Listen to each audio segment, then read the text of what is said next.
There we go. Hello, everyone. Welcome. Happy Friday. I'm here today with Greer McGuinness, and we are going to talk about labs. We're going to look at some labs and talk about how they can be useful for your case. And then we're also going to get into pediatrics, which is Greer's specialty, especially kind of complex pediatric cases that are going to involve restoring the gut and detoxifying and that kind of thing. So excited for this one. Thanks for being here, Greer. Yeah, thanks. You know I love being here with you. So Fun. Yeah, we have 6 people on, so that's awesome. We're going to have a format of she's going to go through some slides, and then we'll have Q&A time. So you're welcome to post a comment or question in the chat during the presentation, and then afterwards we'll take questions. So awesome. Great. Well, I was saying I don't have your bio handy, so if you want, I'm going to let you introduce yourself. I think All right. So let me pull up my slides. Everyone can see? We're good? I think I need to, there we go. Yeah, can you see the slides? Yes. Okay, awesome. Awesome. Well, hi, everybody. My name is Greer McGuinness. I am a registered dietitian and a certified detox specialist. I also have I'm also a master herbalist and a Lyme practitioner, and I'm an autism mom, and that's how I kind of got started here. I'm a published researcher on my work with sulforaphane treatment for autism spectrum disorder, and I'm also a lab educator for GI Map, which I absolutely love. I get to talk to hundreds of different type of providers from all over the world and help them interpret their stool tests and create protocols and interventions for their patients. I am the creator of the Rebalance Roadmap to Healing, which is how I walk families and practitioners through rebalancing the whole entire body system into being able to function better and detox better. I specialize in adult and pediatric gut health and toxin detox with things like mold, heavy metals, and environmental toxins.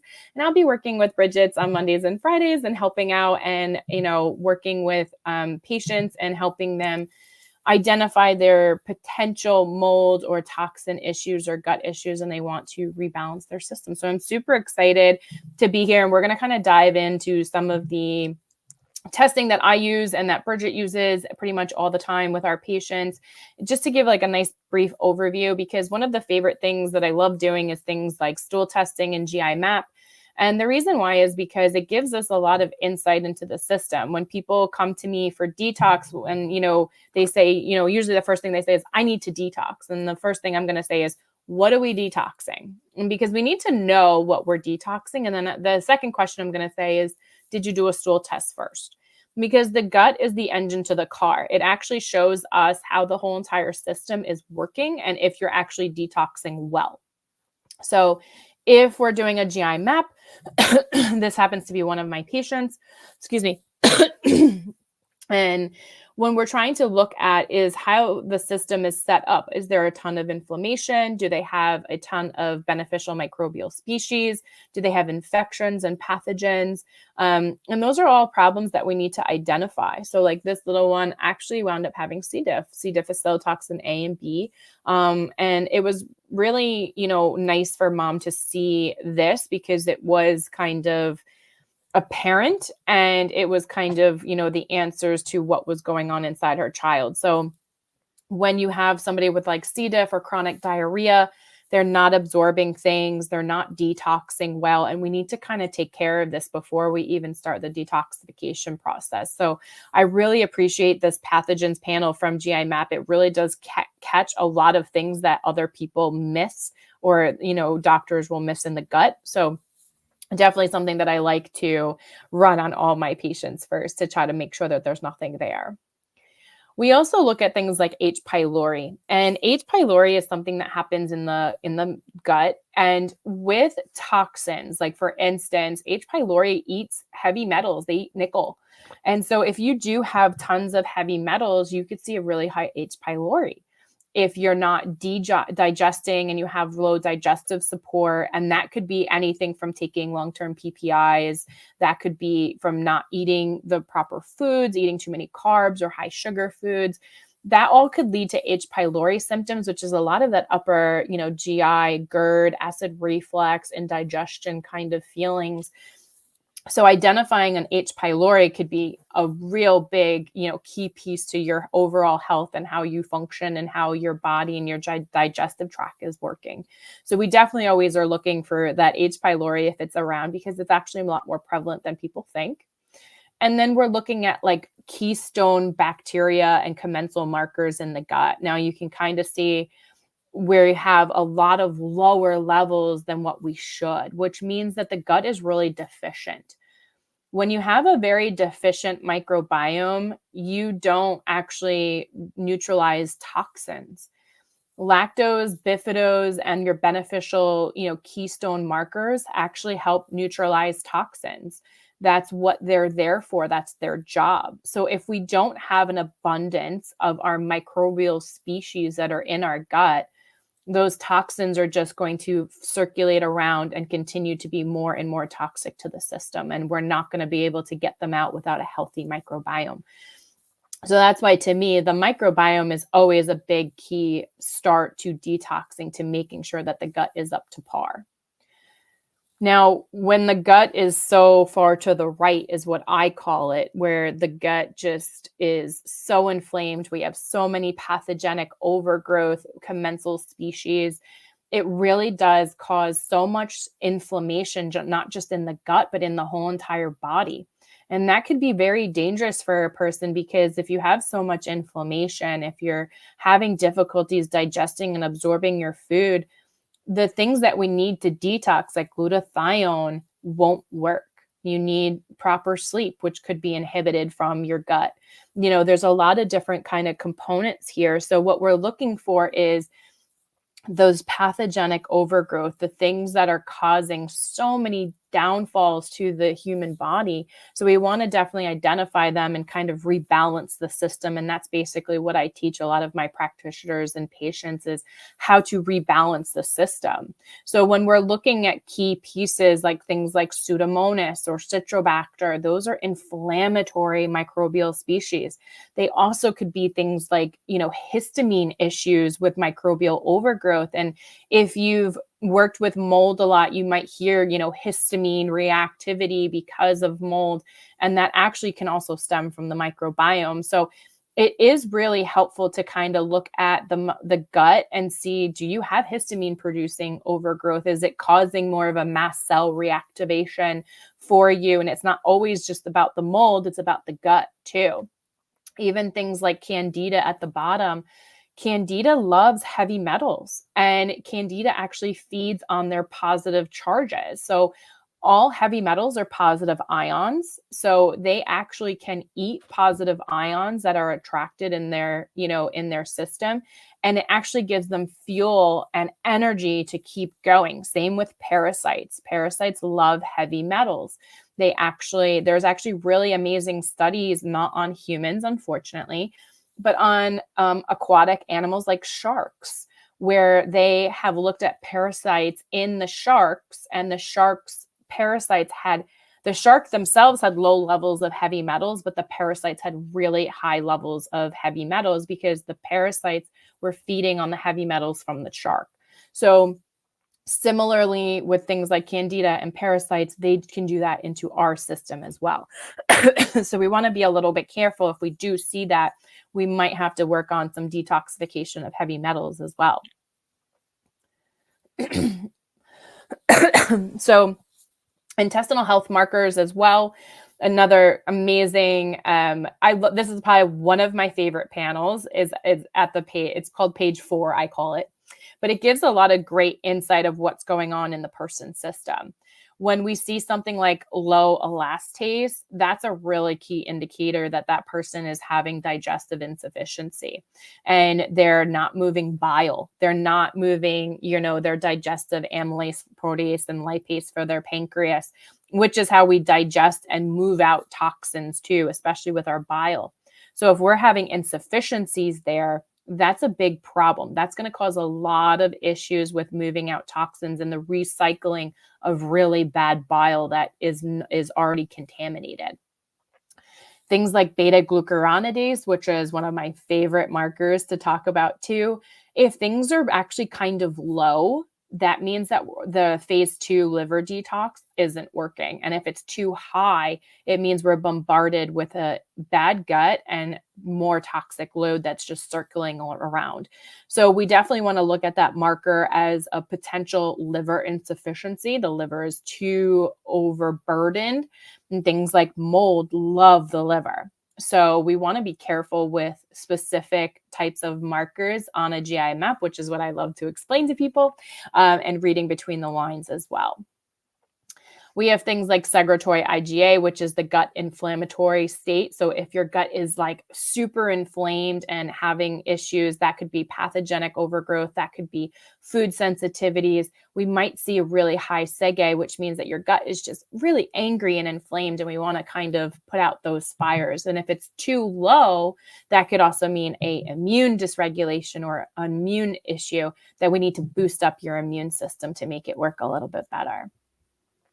And things like zonulin, if you've heard of the term leaky gut, we use this as a marker for that as well, meaning you basically the chain link fence that's your microbiome that holds it all together and keeps everything flowing, has kind of separated a bit and has a bunch of holes. So if you do have leaky gut and zonulin, those toxins are going to recirculate into the system. And that's where we don't want them to be, because then they can go find a home in things like the brain, your muscles, your tissues, and your reproductive organs. And those are the areas that we don't want toxins to go. So it's really important that before we even detox, we need to kind of make sure that the system is set up for proper detoxification and that we have a really good flow of excretion of toxins so it doesn't burden your system even more. So that's just a quick brief overview of the GI map, which I love. It's an easy stool test that anyone can do at home. You just collect your stool and send it in. They also test for parasites and other types of pathogens that I didn't put, completely on here because there's just not enough time. So, but yeah, it's a multi-page report. So, I would say it's a medium investment price-wise, but you get quite a bit. So yeah, I mean, I usually tell patients don't, look at it as, I do stool tests on my kids every year because especially as children grow, their microbiome changes. So they're actually growing their microbiome and it's developing over time. And unfortunately, a sickness or antibiotics or, something can alter that and put it in a negative way. So what we want to do first is just make sure that the system is set up for success.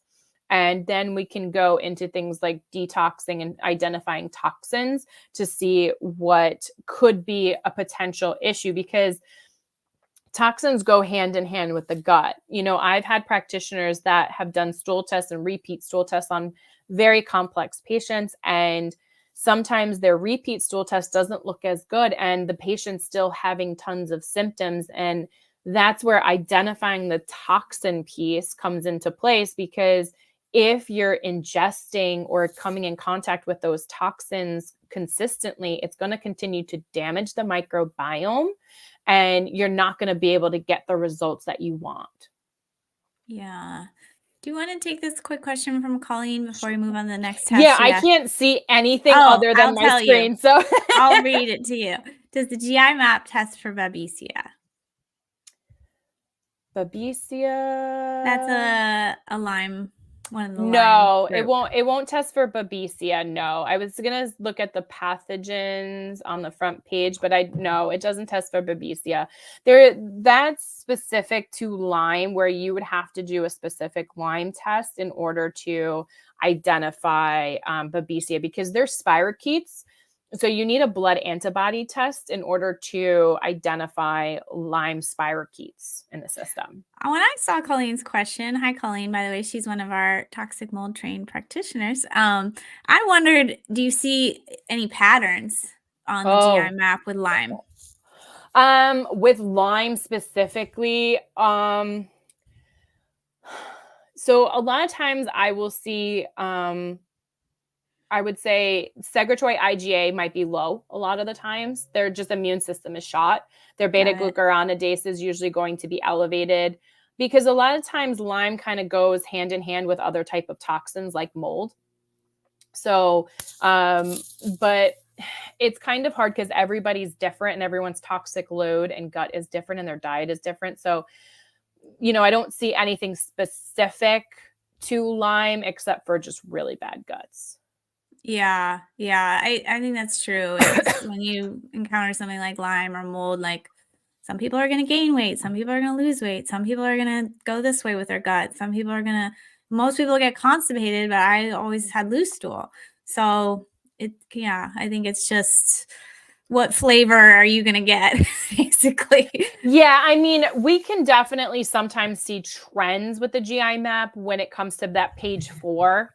So sometimes we'll see, at the beginning when we're looking at, the commensals and stuff, if we really have high firmicutes and bacteroidetes, we might see low elastase, and digestive insufficiency and high steatocrit because they're just pooping all their fat out and they're not digesting anything. So there can be trends within the GI map itself on just the commensals and other intestinal health markers. But when it comes to toxins or Lyme and stuff, it's kind of like a haphazard thing. Like you can't there's too many different variables because someone could also have Lyme disease and a ton of co-infections, Epstein-Barr virus, cytomegalovirus, and so on and so forth. And that just is also like a recipe for disaster too. Are there any other questions or? Oh, yeah, I guess you can't see them. No, that's all the questions. Okay. Yeah, I can only see my screen, so it's like throwing me for a loop right now. So I always do a GI map with most of my patients because, like I said, they go hand in hand, and especially when we're looking at the toxin piece, we want to just see if there's like a correlation of what could be damaging the microbiome. And through something like mold, can significantly damage the microbiome. It could damage the digestive tract. It could damage the liver, and so it doesn't work correctly. So identifying, the key toxin pieces is helpful because if someone's in a moldy home, if you could throw the whole kitchen sink at them to fix their body and their gut and detox, and it's not going to work because they're still being exposed to those toxins over and over and over again. And it's really hard to heal when you're just being bombarded with those toxins. So I appreciate the Vibrant, toxin panel because it really does give an overview and individual markers for mold. So especially with, identifying specific ones like trichothecenes. I had a patient that ran a different lab test, and a lot of the trichothecene sections are all grouped together. And then it makes it hard to kind of identify, is this really a trichothecene, a black Stachybotrys that's coming from an environmental mold? Or was this something that was contaminated that they consumed?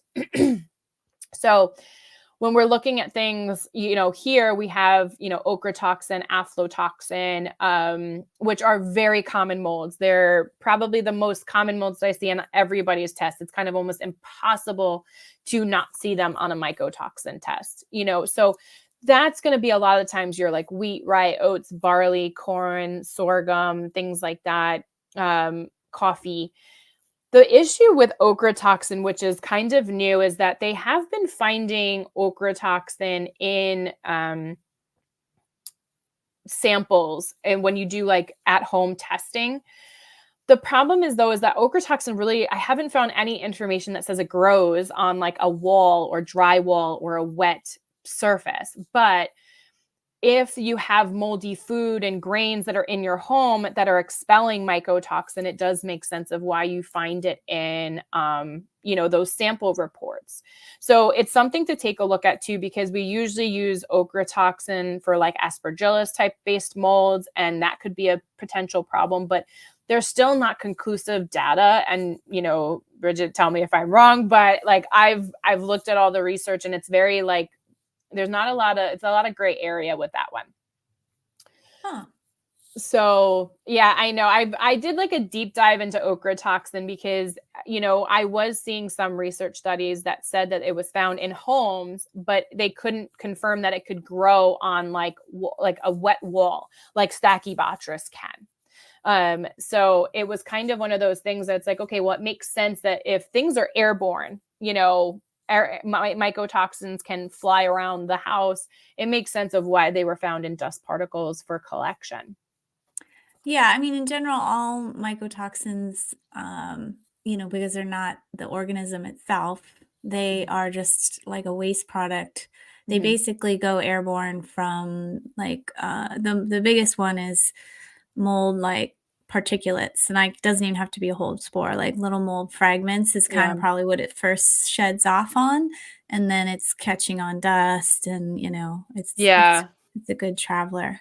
It is, yeah, and that's why it's so dangerous. I just had a family with two little kids, and they just left their whole entire home with the clothes on their back because their apartment, they did immunolytics, and the test came back so inhabitable that they had to literally leave their apartment. Wow. Um, and what would, and it's scary, and it's the worst thing in the world to have that come back, but it's also a validating feeling that it's not you.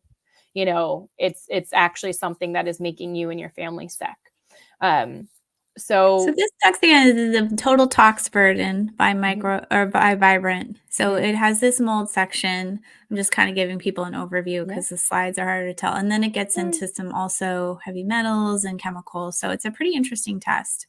Yeah, and I like it because it breaks it up. We have, things like food, and then we have like our environmental molds. So your Stachybotrys and stuff like that, your gliotoxin, mycophenolic acid. So we're able to identify specific keystone mycotoxins that if they're in your home and we identify them, we can kind of figure out where it is. Maybe it's a home, maybe it's an office, maybe it's a school for your children, a church. I've had kids that go to school in like a basement of a church, and tons of mold. So it's really helpful to kind of pinpoint out what we're looking for. And they also come with these amazing lab comments so that we're able to figure out exactly, it gives you a little bit of more info. I have chattoglobulin myself as a mold sick person, that I got from an office building a couple years ago that I never realized was that toxic. Mine was in like 130 or something. It was crazy. And that one, like chattoglobulin, causes apoptosis of brain cells, which means brain death. And I was forgetting things. Like that's where that mold attacks the brain and the brain cells, and you just forget random things all the time. And that was me. Yeah, me So too. I was like losing every thought, every object. well, and I just thought it was mom brain, like I have two kids, I'm working, like, and I just thought it was mom brain. And then I realized, I'm like, oh, this is a lot more serious than, and I always thought I had a brain of an elephant. Like I never forget things, and I was forgetting things left and right. And I was like, oh my God, like this never happened to me before. So I love the lab comments because they do give you a little bit of information that if you want to dive a little bit deeper, or your patients want to dive a little bit deeper, they can, and have some good, direction of what to start researching. Because I feel like in this world, sometimes we get caught up in these rabbit holes, and we go down the rabbit hole, and sometimes we can go down the entirely wrong rabbit hole. And we always want to make sure that our parents or patients and parents are researching the correct information, especially when it comes to the trichothecenes. As I said, a lot of lab companies like combine these. So it's kind of hard to know which type of black toxic mold that you're coming in contact with. And not all, trichothecenes are from a water damaged building. Some can be from food and crops and stuff like that as well. So it's easy and nice to kind of break it down and identify exactly which you're coming in contact with. And with the Total Tox bundle, I like doing heavy metals, mold, and environmental toxins together because the symptoms of toxic burden actually overlap, and they overlap quite extensively. Just when I think I've narrowed down what a patient could potentially have, they come back and it's like, nope, they didn't have mold, they had tons of heavy metals. So it's no different than putting 5 people in the room. They all have toxic mold symptoms, and everyone has a completely different symptoms. One could have GI issues, one could have eye floaters, one could have brain fog and migraines. So everyone is completely different. So we want to definitely make sure that we're covering all our bases, especially depending on where you live. So certain states like Texas has the highest contaminated water of heavy metals and radioactive Mhm. water. So depending on your state, it is something that I'm very passionate about of selling patients. Like I don't like, depending on your state, especially California, Floridians, I'm testing you for mold. I mean, those are the two worst places for mold. Texas, same thing with water supply and toxins, but also California and Florida also have really bad water systems too. They've been in the paper tons of times for things like lead and stuff like that in their water. So getting a good idea of the toxic level of heavy metals that are in your system is going to be really helpful for us too, because we might need to address one versus the other or both at the same time. And I call it killing two birds with one supplement, because a lot of times supplements, we can overlap them to kind of cover both of them, handling heavy metals or environmental toxins and mold. So we don't have to put like 80,000 protocols together. We can try to narrow it down, which is really helpful. And that is it. Awesome. Well, we're getting a few little questions about like what these tests are, and let me just pull up it. Y'all are welcome to put in more questions. I'll just pull up a page that shows some kind of a visual on how to access some of these tests. So.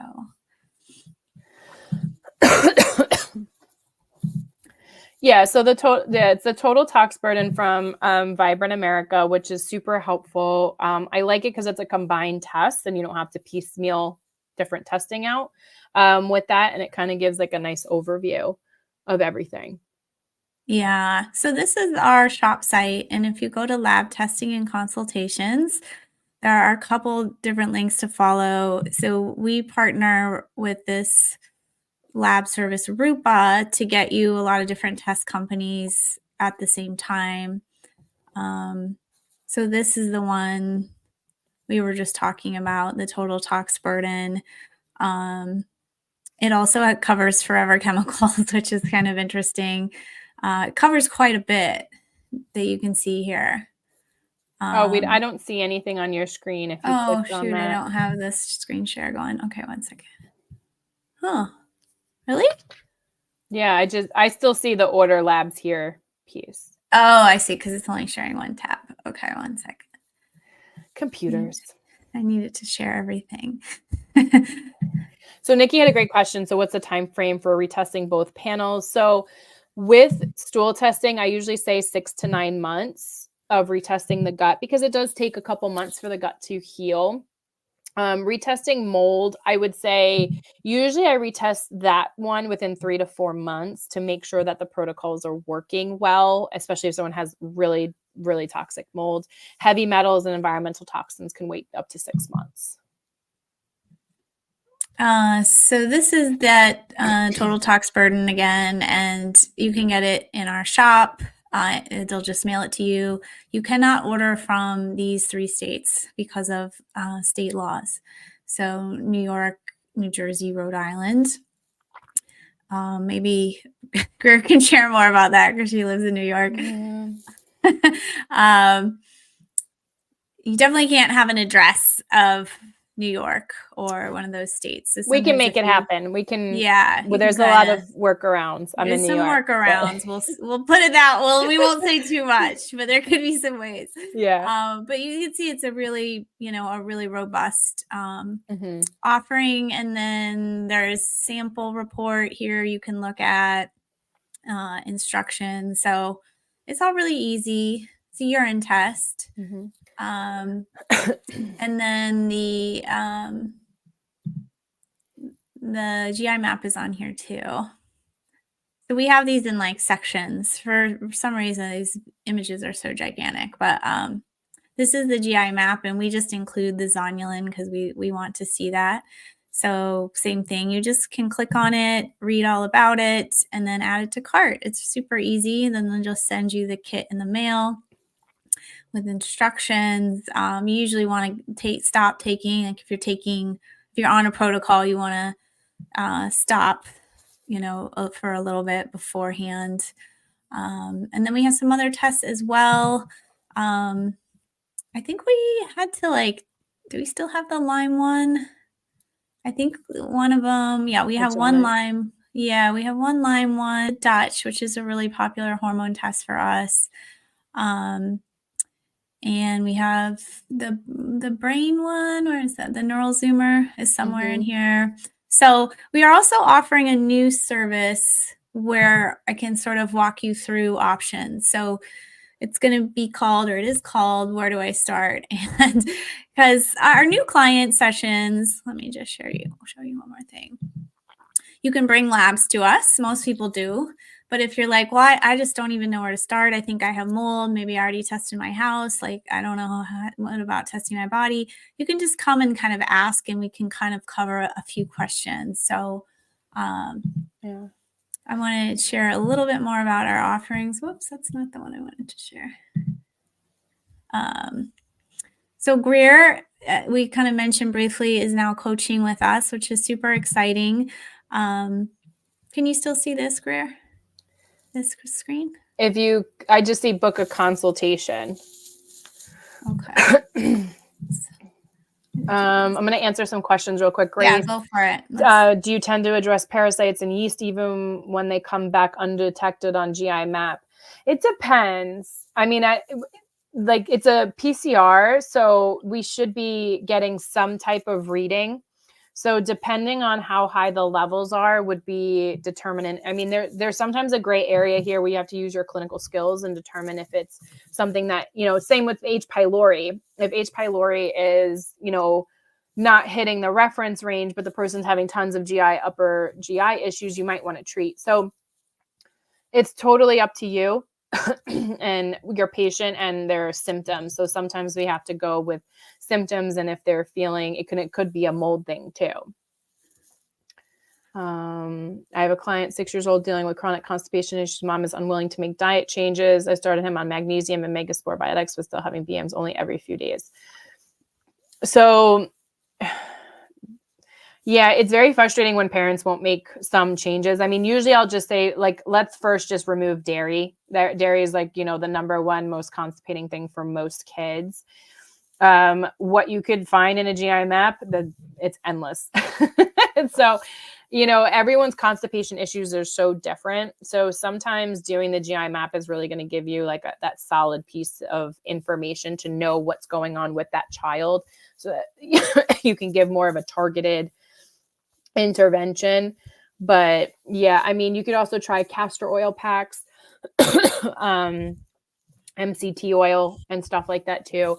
And, sometimes it's, talking to mom and just saying, okay, can we just try to do it my way for a little while and just see if we can make some headway, or doing a stool test. And then that's usually when I tell parents, see, this is why you have to get off gluten. This is why you have to get off dairy kind of thing because of X, Y, and Z. So yeah, I put a couple supplement ideas to Nikki in there. All right, let me try this again. Okay, here we go. So we mentioned that Greer is starting to work with us, which is super exciting. So we just for the holidays, just for 4 days, we're doing a sale on a new client session. So you can book that here with myself or Coach Mickey or Greer. So you can bring labs if you have them, or just get a whole protocol. You don't have to bring labs with you. And then this new service that we are offering is called Where Should I Start? And we can just kind of help you walk through lab testing your body, testing your home. Just if you're sort of feeling overwhelmed and like wondering if it's a good fit to work with us, or like what you should, look at now.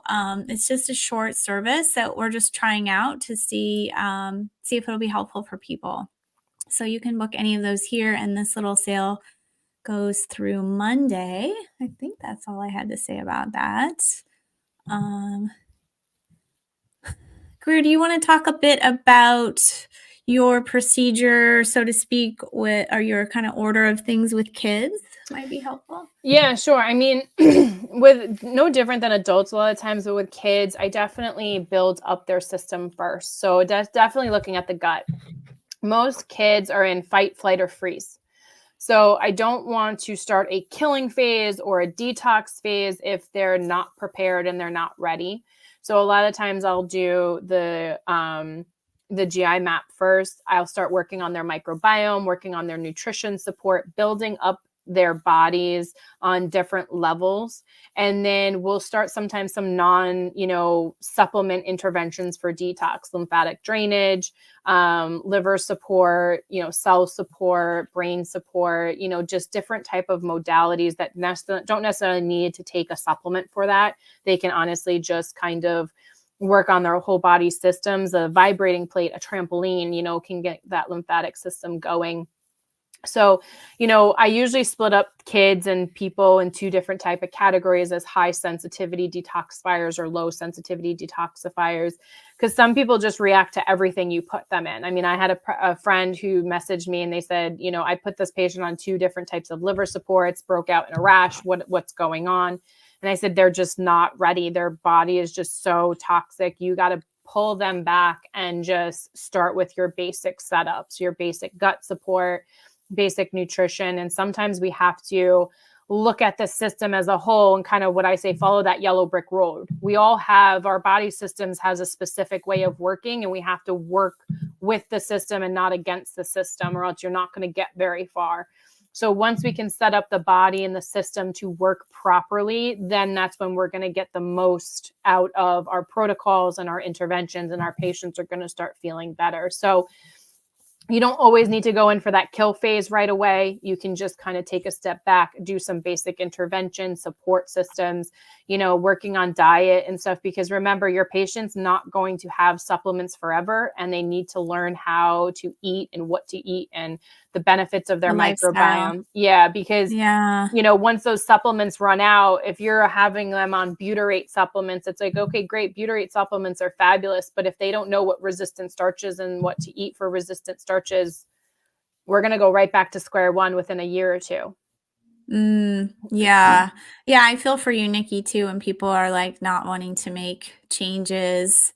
I told Greer, like, I'm pretty lucky in my practice that folks come to me really already with a great lifestyle. Like, they've made a lot of, like, almost 100% of those changes. They just already need protocol help. So, I personally, I like to give like lots of information. I'll I'll give blogs. I'll it's like they kind of have to convince themselves sometimes like the importance of this. It's tough because it's still new. It's not like mainstream out there. Like, you don't hear Western medicine doctors talking about mold. You hear us talking about mold. And, it's kind of crazy that we know mold is out there. We can test for it at a lab corp, antibody testing and stuff like that. But it's still, still new for a lot of people to understand. Yeah, I feel like there's 2 sides. There's people who are just getting introduced to it and it seems very overwhelming. And then I wanted to speak to, there's also lots of little 20-second videos on Instagram that are going to tell you've got to get rid of parasites first, or you've got to, a client just sent me, oh, what do you think of this video? He said, it's not really about mold, it's about candida. And I'm like, this is such an oversimplification of what's going on. So you have to be careful not to just like follow every little soundbite you hear. And like Greer said, different clients have different sensitivities. Everybody's at a different stage in their journey. This is why like working with someone really experienced one-on-one can make a huge difference. So you're not just chasing around like always on, online, like maybe I should buy this, maybe I should try that. And then like you try it for like a week and then you try something else. So you really have to like, know what to apply in the moment. Yeah. So that's a place, like a gap that we can fill for you. Colleen had a really good question. How do you know if people are fast or slow detoxifiers, as you mentioned? What are some of the side effects? It's basically your Herxheimer responses. Like if you put a patient on like one supplement and all of a sudden they're like, I feel horrible, I feel sick, I'm having like Herxheimer responses, and that's not like based on like one supplement, they're a high sensitivity detoxifier. They just don't detox well. Their pathways aren't open and they're not doing well. Even the same person, my friend who, put his patient on just some liver support and she already started reacting just on basic liver support. That's a high sensitivity detoxifier, broke out in hive rash. So, I've had kids that I put on binders and they broke out in rashes, and I had to back up my protocols and start back from the basics and work our way back up. Everyone's different. So we have to just be mindful and monitor symptoms and how the person's feeling. It's tough in my situation, in my case, because most of my kids are nonverbal. So we have to go by symptoms of how they're feeling, their guts, their stools. Are they head banging? Are they in pain? Are they crying? Are they not sleeping? That's their Herxheimer responses. It's very different than an adult. So if your patient can't tell you how they're feeling, you have to observe them. Yeah. So not necessarily fast or slow, just kind of sensitive or reactive. I think, again, like if you're just getting sound bites online, every time you push detoxification, that creates like a load on your body, a load on your liver, a load on your gut, a load on your antioxidants. So to just willy-nilly like go after detox can be really harmful to yourself or the client. So yeah, you definitely have to like read the situation. And the cool thing is I've seen people who are extremely sensitive still get better on like the tiniest little tweaks. It's so weird. I've had kids on like 3 things, like 3 or 4 things, and the parents are like, what just happened? Like my kid's like a whole different kid. And I'm like, there is a such thing as over supplementing. And I've had kids literally, I've had patients come to me from other practitioners. I'm like, all right, well, send me a list of all the supplements that you're on. And then I'll get the list. And I'm like, no, not what supplements you've been on like this whole entire time, just like what you're taking now. She was like, no, that's what I'm taking now. It was like 30 supplements. And I'm like, you can throw off the body's regulatory system and, you can over supplement, and then the body is not going to work either. So we have to keep that in mind, that sometimes less is more, especially in children. So I don't have to throw the whole kitchen sink at them to get what I need out of them. Carrie was asking, do you use GI detox with kids? And if so, how do you deliver it? So a lot of my kids do not swallow pills.